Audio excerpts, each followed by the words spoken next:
Dear students, आज हम यहाँ जो स्टडी करेंगे वो है आपके पास capacitance of parallel plate capacitor. उस कंडीशन में जब हम प्लेटों के बीच में एक डाइलेक्ट्रिक स्लैब को रख देंगे। हमने इसके लास्ट लेक्चर में भी डाइलेक्ट्रिक स्लैब को रखा था, लेकिन उसमें जो कंडीशन थी वो ये था कि जो डाइलेक्ट्रिक स्लैब है वो कम्प्लीटली इतनी थिकनेस का है जितना प्लेटों के बीच का सेपरेशन। लेकिन यहाँ पे कंडीशन अलग है कि देखिए डायग्राम में दिख रहा है कि यहाँ पर जो है वो स्लैब की जो थिकनेस है वो दोनों के बीच के सेपरेशन यानी डी से कम है। तो अब हम यहाँ डिस्कस करेंगे इलेक्ट्रिक फील्ड दो कंडीशन में। एक, जब जहाँ पर स्लैब रखी होगी, क्योंकि बेटा डाइलेक्ट्रिक स्लैब को अगर आप किसी इलेक्ट्रिक फील्ड में रख देते हैं, ठीक है, एक बात जो ध्यान रखना, जो आपके पास डाइलेक्ट्रिक स्लैब्स होते हैं वो सारे इंसुलेटर होते हैं, और इंसुलेटर को अगर मैग्नेटिक फील्ड में रख दिया जाएगा डाइलेक्ट्रिक स्लैब, यानी कि डाइलेक्ट्रिक इंसुलेटर्स को अगर हम किस में रख देंगे, इलेक्ट्रिक फील्ड में, तो उनके अंदर भी इलेक्ट्रिक फील्ड डेवलप हो जाता है, क्योंकि उसके जो अंदर एटम्स हैं वो पोलराइज हो जाते हैं, यानी कि वो भी क्या हो जाते हैं, एक उनका सेंटर आपस में एटम का शिफ्ट हो जाता है। तो याद रहे, तो यहाँ पर आपके पास मैं दो कंडीशन बता रहा हूं। जब एक बार मैं बता चुका हूं, जब डी की वैल्यू टी के बराबर हो, और यहाँ पर जो डी की वैल्यू है वो टी से कम, मतलब डी की वैल्यू टी से ज्यादा है। तो यहाँ पे इलेक्ट्रिक फील्ड मैं दो जगह निकालूंगा, एक बार इलेक्ट्रिक फील्ड यहाँ और एक बार इलेक्ट्रिक फील्ड यहाँ, यानी कि एक बार एयर में जो एक गैप है और एक बार स्लैब में। तो मैं लिखूंगा इलेक्ट्रिक फील्ड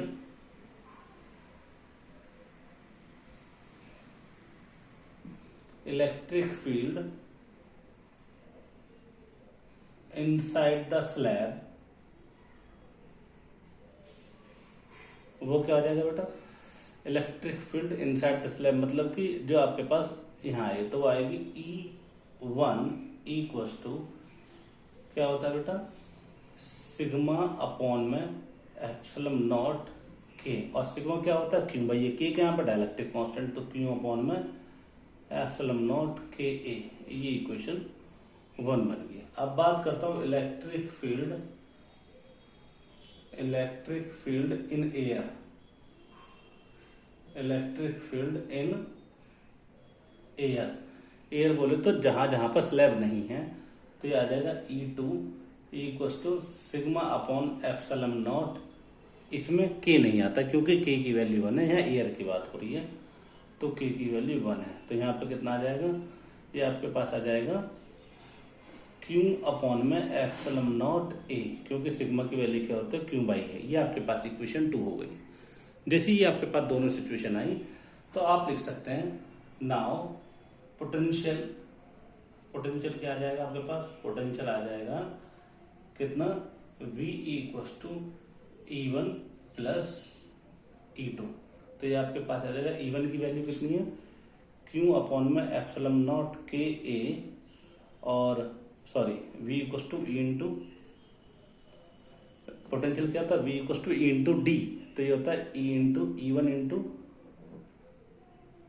इंटू डी की जगह क्या आ जाएगा, ये थिकनेस T, और प्लस में कितना आ जाएगा E2, और इंटू में कितना आ जाएगा D माइनस टी। क्यों आ जाएगा D माइनस टी, क्योंकि ये किसके लिए, स्लैब के लिए, और ये किसके लिए, एयर के लिए, और एयर कितना है, ये D है, अगर ये यहाँ से यहाँ तक D है तो ये क्या हो जाएगा, D में से माइनस कर दीजिए T, तो ये एयर का बचा कुचा आ जाएगा, तो ये के पास आया। तो V की वैल्यू जो आएगी, E1 की वैल्यू कितनी, Q अपॉन एप्सिलॉन नॉट के ए और इंटू टी, और प्लस में Q upon epsilon not A और इंटू में D माइनस टी, ये आपके पास आ जाएगा। ठीक है बेटा, जब इसको हम सॉल्व करेंगे तो हमारे पास जो V की वैल्यू आएगी वो आएगी V equals to Q upon में एप्सिलॉन नॉट ए, और ब्रैकेट में कितना आ जाएगा, T अपॉन में K, T अपॉन में K और प्लस D माइनस टी, ये आपके पास आ जाएगा। ठीक है, चाहे तो आप एक काम कर सकते हैं, इस V को ऐसे लिख सकते हैं, V अपॉन में Q और इक्वल में कितना आ जाएगा, 1 अपॉन एप्सिलॉन नॉट ए, और कितना आ जाएगा T अपॉन के और प्लस D माइनस टी, ये आपके पास आ जाएगा। ठीक है, इसको सॉल्व करोगे आगे तो यहाँ पे ये क्या आ जाएगा, ये क्यू बाई वी हो जाएगा, तो क्यू अपॉन में वी इक्वल में कितना आ जाएगा एप्सिलॉन नॉट ए और अपॉन में डी माइनस टी और प्लस टी अपॉन में के। और क्यू बाई वी क्या होता है, बिकॉज क्यू बाई वी क्या होता है, क्यू बाई वी होता है सी, क्या होता है सी, तो मैं सी की वैल्यू क्या लिख सकता हूँ, सी इक्वल टू कितना हो जाएगा एप्सिलॉन नॉट ए और अपॉन में डी माइनस टी और प्लस टी अपॉन के। ये आपके पास डाइलेक्ट्रिक रखने के बाद क्या आ गया कैपेसिटेंस की वैल्यू। ओके, अब चाहो तो आप इसमें कंडीशन पुट कर सकते हैं। कंडीशन क्या पुट कर सकते हो बेटा, कंडीशन ये पुट कर सकते हो कि कंडीशन क्या पुट कर सकते हो, कंडीशन में ये लिख सकते हो इफ डी की वैल्यू किसके बराबर हो जाए, टी के, डी की वैल्यू किसके बराबर हो जाए, टी के। भाई आपको पता है जब यहां आ गया तो मैं लिख देता हूं if D equal T, then अगर डी की वैल्यू किसके बराबर हो जाए, टी के, तो मैं लिख सकता हूं यहां C equal epsilon not A upon में डी माइनस डी और प्लस में डी अपॉन में के। ये डी क्या हो जाएगा, जीरो, तो ये आ जाएगा सी इक्वल टू एप्सिलॉन नॉट के और अपॉन में ए और अपॉन में क्या आ जाएगा, डी। ये आपके पास आ गया, ठीक है ना। और लिख देंगे फिर वही कंडीशन क्या कि अगर मान लीजिए मैं लिख दूं इफ मीडियम इज एयर और वैक्यूम, मीडियम इज एयर और वैक्यूम, तो के की वैल्यू क्या हो जाएगी 1, तो ये आ जाएगा सी नॉट और ये आ जाएगा एप्सिलॉन नॉट ए अपॉन में डी। ये आपके पास आ जाएगा, ठीक है। तो ये क्या थी आपके पास, किसकी value, capacitance of A parallel plate capacitor, कब, जब उनके बीच में एक टी थिकनेस का स्लैब रख दिया जाएगा। अगर आपको दिमाग में ये क्वेश्चन उठ रहा है कि सर हम डाइलेक्ट्रिक में इलेक्ट्रिक फील्ड कैसे निकाल रहे हैं, तो मैं यहाँ को एक बार आपको समझा देता हूँ, क्योंकि बड़ा ही अच्छा कॉन्सेप्ट है, उसको समझना भी चाहिए। अगर आपके दिमाग में डाउट आ रहा है तो मैं उसको समझाने की कोशिश करता हूँ। देखिएगा बेटा कैसे चलते हैं कि डाइलेक्ट्रिक स्लैब में इलेक्ट्रिक फील्ड कैसे आता है। देखिए मैं आपको बताता हूँ। सबसे पहले बेसिक टर्म ये जानिए कि आपके पास जो डाइलेक्ट्रिक स्लैब होते हैं या डाइलेक्ट्रिक होते हैं, जो डाइलेक्ट्रिक होते हैं, dielectric is an insulator material, insulator material होता है। सबसे पहले ये ध्यान रखिए क्या होता है, इंसुलेटर मटेरियल होता है। फिर जब इंसुलेटर मटेरियल होता है तो फिर वो इलेक्ट्रिक फील्ड कैसा आ गया वहां पर, तो उसका रीजन क्या है कि अगर मान लीजिए आपके पास कोई डाइलेक्ट्रिक स्लैब ऐसे है, ठीक है, ये डाइलेक्ट्रिक स्लैब है। डाइलेक्ट्रिक स्लैब में क्या होता है कि जो आपके पास एटम्स होते हैं, क्या होते हैं, एटम, एटम कुछ ऐसे होता है। ये क्या होता है, न्यूक्लियस, मतलब मैं लिख देता हूं यहां ये प्लस, तो ये क्या होता है, न्यूक्लियस, ठीक है। जबकि इसके जो चारों तरफ होता है वो होता है इलेक्ट्रॉनिक क्लाउड।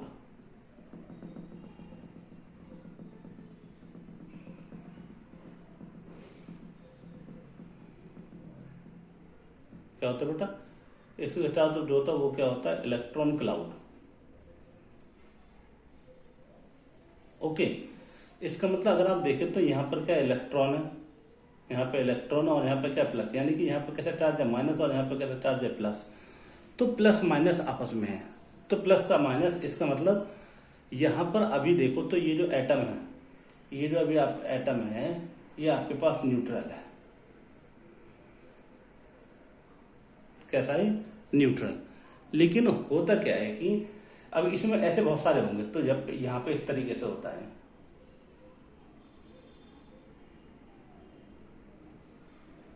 ये सारे एटम्स हैं,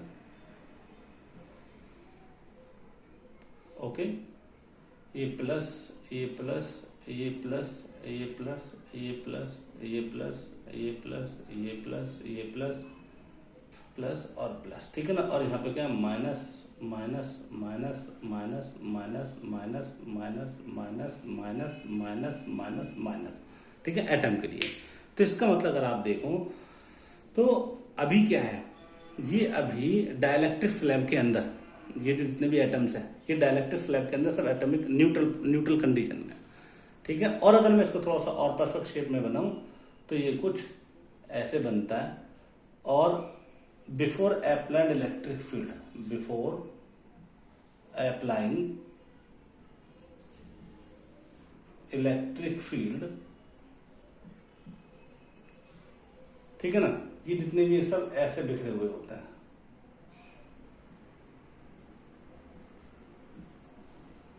ये माइनस ये प्लस, ये माइनस ये प्लस, ये माइनस ये प्लस, ये माइनस ये प्लस, ये माइनस ये प्लस, ये माइनस ये प्लस, ये माइनस ये plus.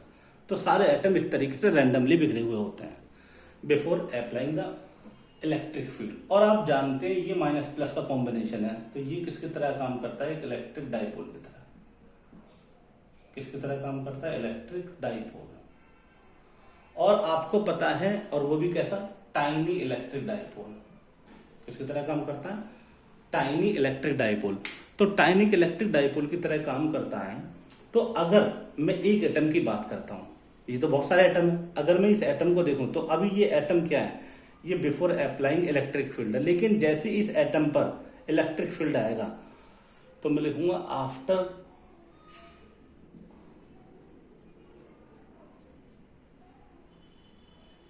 Applying electric field. After applying electric field, ये जो आपके पास है इलेक्ट्रिक फील्ड की डायरेक्शन ऐसे होती है। ये इलेक्ट्रिक फील्ड मैंने यहां रख दिया। मैं एक एटम की कंडीशन दिखा रहा हूं, बाकी सब पे बिहेवियर एक जैसा होगा, ठीक है बेटा। ये इलेक्ट्रिक फील्ड है, ओके। इलेक्ट्रिक फील्ड में आप जानते हैं इस इलेक्ट्रिक फील्ड की डायरेक्शन कहां, प्लस से माइनस की तरफ। अब मैंने क्या करा, इस एटम को यहां रख दिया, तो इस एटम का हसर क्या होगा, इस एटम का जो हसर होगा यानी कि उस पर इंपैक्ट जो होगा, ये जो प्लस है यानी कि जो न्यूक्लियस है वो प्लस की वजह से क्या हो जाएगा, रिपेल हो जाएगा। जबकि माइनस वाला जो है वो क्या हो जाएगा, अट्रैक्ट हो जाएगा। तो इसकी शेप ऐसे हो जाएगी, यानी ये जो आपके पास न्यूक्लियस का जो सेंटर था वो यहां चला जाएगा, ठीक है ना। और जबकि माइनस क्लाउड यहां आ जाएगा, ठीक है, ओके। तो ये प्लस, क्यों प्लस, क्या प्लस की वजह से ये क्या हो गया, रिपेल हो गया। और माइनस को क्या करेगा, अट्रैक्ट करेगा। तो जो आपके पास एटम था वो ऐसे था, अब वो एटम ऐसे हो गया है। तो इसको बोलते हैं ये पोलराइज हो गया है। क्या हो गया है, पोलराइज। तो आप देखिए ये तो एक एटम की बात है, तो यहां तो बहुत सारे एटम है और ये माइनस और ये प्लस है और दोनों के बीच का कुछ ना कुछ सेपरेशन है। तो ये क्या बन गया, ये बन गया tiny electric dipole. Tiny electric dipole ये बन गया है। बड़ा अच्छा कॉन्सेप्ट है, ध्यान से देखिएगा। तो अब होता क्या है कि जब तक हम क्या करेंगे, ये अप्लाई मतलब फील्ड को, इलेक्ट्रिक फील्ड को अप्लाई नहीं करेंगे तो ये सारे जो डाइपोल्स है ये रैंडमली एक दूसरे पर ऐसे बिखरते हुए रहेंगे, यानी कि रैंडमली ऐसे बिखरे हुए होंगे। तो जब रैंडमली ऐसे बिखरे हुए होंगे तो होगा क्या, सब एक दूसरे के डाइपोल मोमेंट को कैंसिल कर देंगे। यानी कि इनिशियल केस में बिफोर अप्लाइंग इलेक्ट्रिक फील्ड जो आपके पास डाइपोल मोमेंट होगा सबका, वो क्या होगा, जीरो होगा। क्या होगा, वो जीरो। क्यों, क्योंकि सब एक दूसरे का कैंसिल आउट कर देते हैं। और इलेक्ट्रिक डाइपोल में पढ़ा चुका हूं, इलेक्ट्रिक डाइपोल में हमने अच्छे से पढ़ा हुआ है कि अगर किसी इलेक्ट्रिक फील्ड के अंदर हम इलेक्ट्रिक डाइपोल को रख देते हैं तो डाइपोल क्या करता है, स्टेबल होने की कोशिश करता है। और स्टेबल वो कब होता है, जब इलेक्ट्रिक डाइपोल की डायरेक्शन इलेक्ट्रिक फील्ड की डायरेक्शन में हो जाती है, जैसे ये, ठीक है।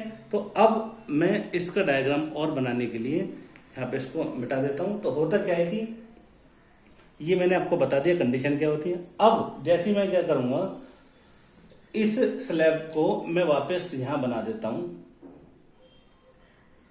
ठीक है बेटा। और ये क्या है, यहां पर एक इलेक्ट्रिक फील्ड अप्लाई कर देता हूं, यहां पर लिख देता हूं plus minus plus plus plus, और ये क्या हो गया, माइनस, ठीक है बेटा। ये मैंने यहां पर इलेक्ट्रिक फील्ड अप्लाई कर दिया। तो ये क्या हो गया, इलेक्ट्रिक फील्ड की डायरेक्शन यहां से यहां हो गई। तो मैंने लिख दिया इलेक्ट्रिक फील्ड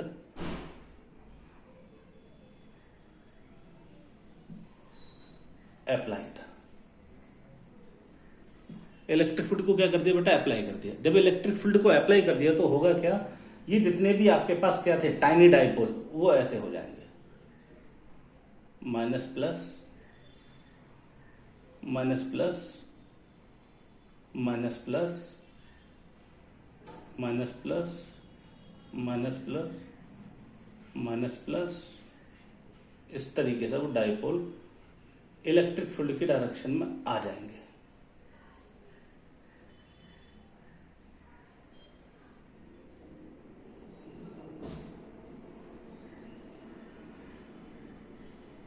ठीक है, ये आपके पास इलेक्ट्रिक फील्ड की डायरेक्शन में आ गए हैं। ठीक है बेटा, तो इसका मतलब क्या हुआ, अब ये जो अब तक ये क्या था, इंसुलेटर था, क्या था ये, इंसुलेटर। लेकिन अब ये यहां पे किसी तरह बिहेव करने लगेगा, ये बिहेव करने लगेगा कंडक्टर की तरह, क्योंकि जो इसके एटम थे वो क्या हो गए, पोलराइज्ड हो गए। अब आप देखिए, एक तो यहां पर इलेक्ट्रिक फील्ड जो एक्सटर्नल है, तो मैंने इसको लिख दिया ई, या E1 लिख देता हूं, क्या लिख देता हूं, E1। तो एक इलेक्ट्रिक फील्ड की डायरेक्शन तो ऐसे होगी E1 से, यानी कि लेफ्ट टू राइट।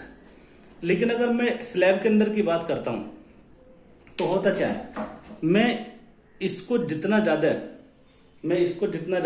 पॉजिटिव करता जाऊंगा और इसको जितना ज्यादा नेगेटिव करता जाऊंगा, तो क्या होगा, यहां पर चार्ज इंड्यूस हो जाएगा, वो कितना, माइनस, क्योंकि प्लस किसको अट्रैक्ट कर लेगा, माइनस को, तो वो कुछ इस तरीके से हो जाएगा,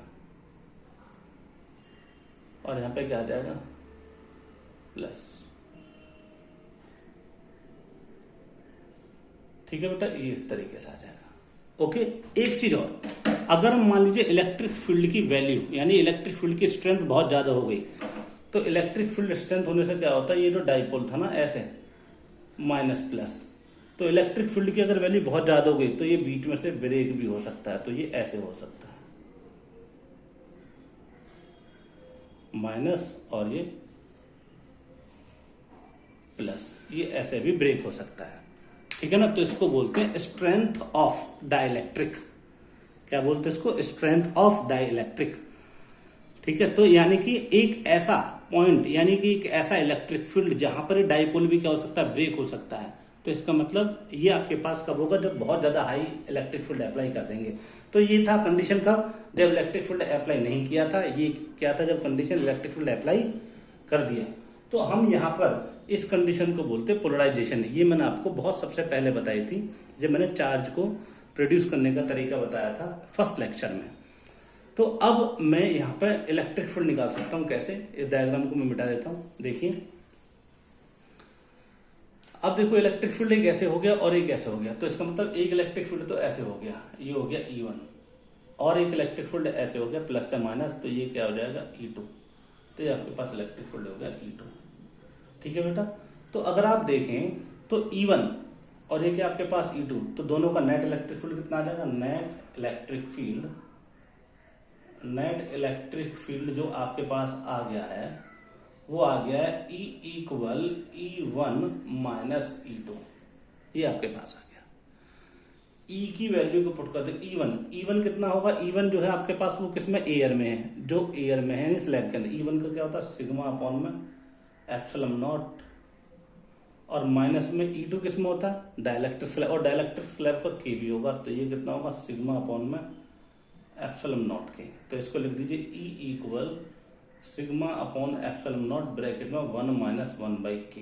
ये आपके पास आ गया, तो ये ओवरऑल आ गया। तो यहां से ये जो सिग्मा है, ये जो क्यू है, ये जो सिग्मा था, ये आपके पास किसका था, जो मैंने अभी लिखा है यहाँ पर। अब यहाँ पे जो ई आएगा वो आएगा सिग्मा डैश अपॉन में एप्सिलॉन नॉट, और इक्वल सिग्मा अपॉन में एप्सिलॉन नॉट 1 माइनस 1 बाई के, कैंसिल आउट हो गया। और सिग्मा क्या होता है, क्यू बाई ए। सिग्मा क्या होता है बेटा, क्यू बाई ए।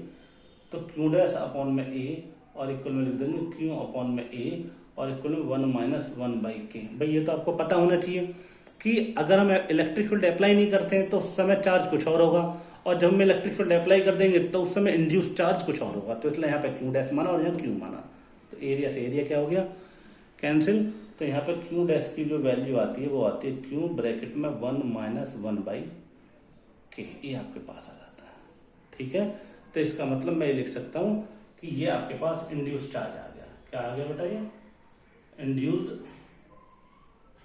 चार्ज, और वो कितना है, Q dash equal to Q bracket में 1 माइनस 1/k।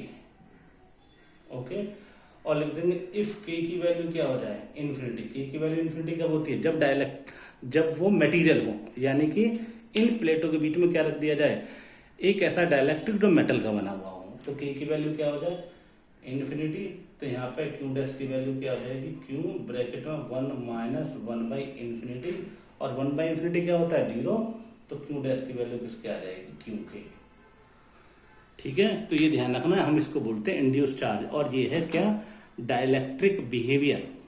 ठीक है, तो ध्यान रखना, डाइलेक्ट्रिक, एक पर्टिकुलर इलेक्ट्रिक फील्ड अगर अप्लाई ना हो तो इसका मतलब वो किसकी तरह काम करता है, इंसुलेटर। वो होता ही इंसुलेटर है, लेकिन इंसुलेटर वो किसमें कन्वर्ट हो जाता है, कंडक्टर में। क्यों, क्योंकि उसके अंदर जो जितने भी एटम हैं वो सारे पोलराइज्ड हो जाते हैं, और ये हाईली नेगेटिव होने की वजह से क्या होता है, कंडक्टर के अंदर माइनस प्लस तो मूव कर सकते हैं, तो माइनस चार्ज कहाँ जाता है, प्लस की तरफ, और प्लस चार्ज कहाँ चला जाता है, माइनस की तरफ, और वो इंटरनल से कहाँ पर आ जाता है, सरफेस पर आ जाता है।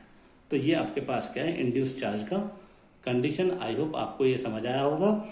ठीक है, अब अगर हम बात करें तो ये हमारे पास था कि हम इलेक्ट्रिक फील्ड यहां पर क्यों निकालते हैं, वो मैंने आपको बताया, जो आपके मन में डाउट उठ सकता था। ठीक है, चलते हैं अपने नेक्स्ट टॉपिक की तरफ।